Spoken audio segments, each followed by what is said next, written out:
Изеннер Арлах Кёргжлер. Приветствую всех, кто смотрит это видео.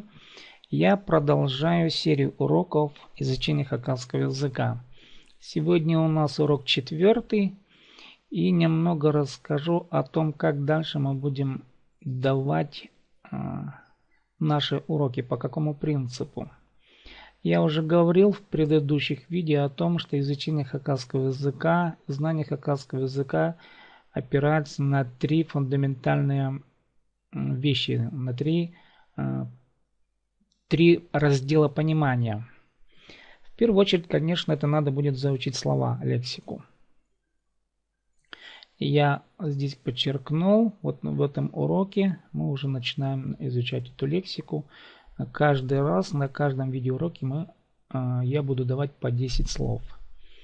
Затем изучение хакасского языка обязательно упирается в понимание смысла аффиксов.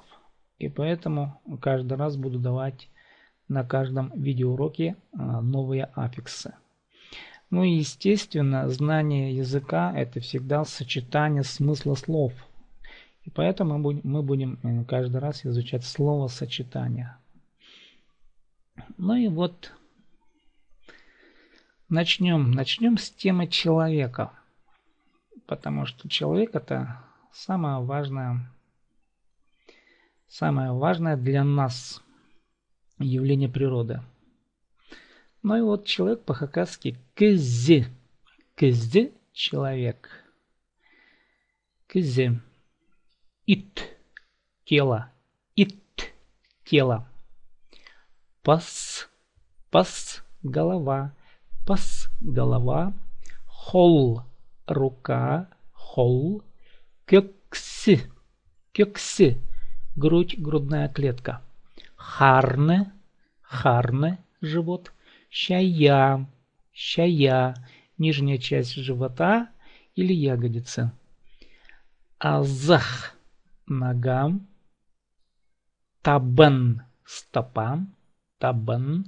Сала — палец. Сала. Мись — мозг. Мись — мозг. Ну и давайте еще раз мы это в картинках повторим. Посмотрим. Давайте теперь уже будем обозначать. Ну и вот будем повторять. Пас. Кёксе. Шая. Азах.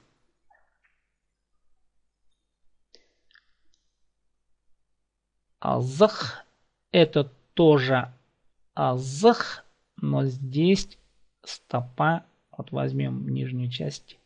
Табан. Хол.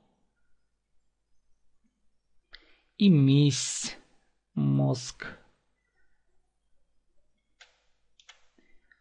Так. Харны не обозначили. Да, харны не обозначили. Харны. Кексем. Ит — это все тело человека.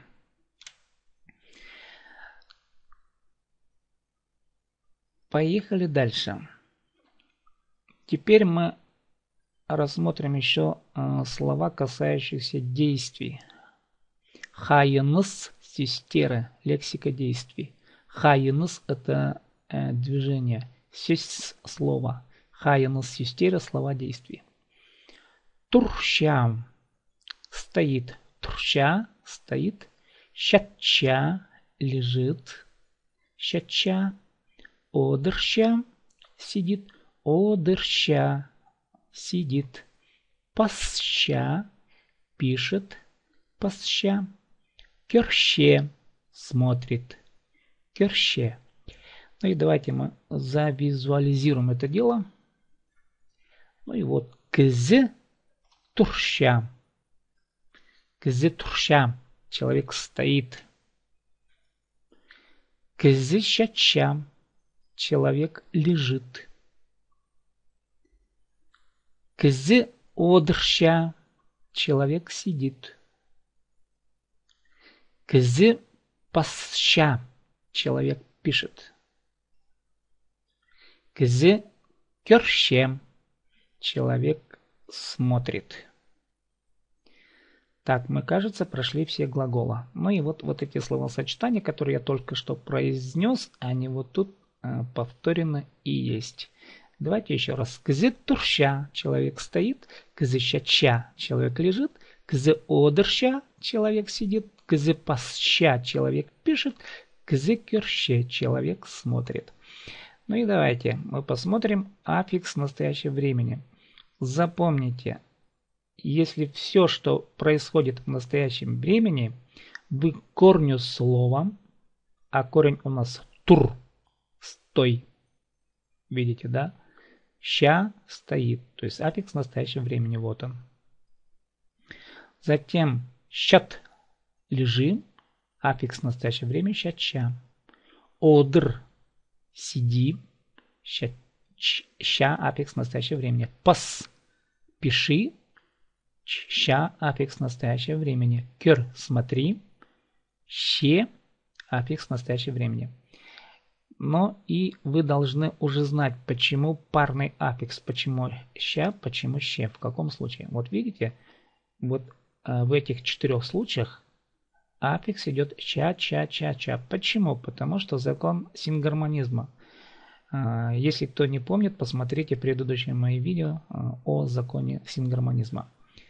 Это гласно твердого ряда. А, О, У, И.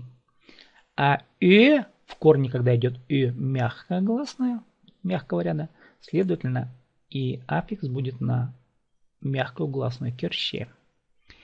Ну и вот так запомните, любое действие обозначается аффиксом ча, ща, ще. Я в данном случае сделаю вам ссылку. Если где-то увидите вот такой вот сборник «Изучаем хакасский язык», точнее говоря, это пособие, учебное пособие изучения хакасского языка, подготовлено коллективом авторов, я вам очень рекомендую эту книжку купить и приобрести. Ну и они дают аффиксы на 4 страницах. Я тоже об этом говорил на предыдущем видео. Итак, вот аффикс настоящего времени. В данном случае пока мы разобрали только этот пример. Вот аффиксы времени, аффиксы настоящего времени, ча, че. Запомните. С вами был Сибдей Том. До следующих видеоуроков.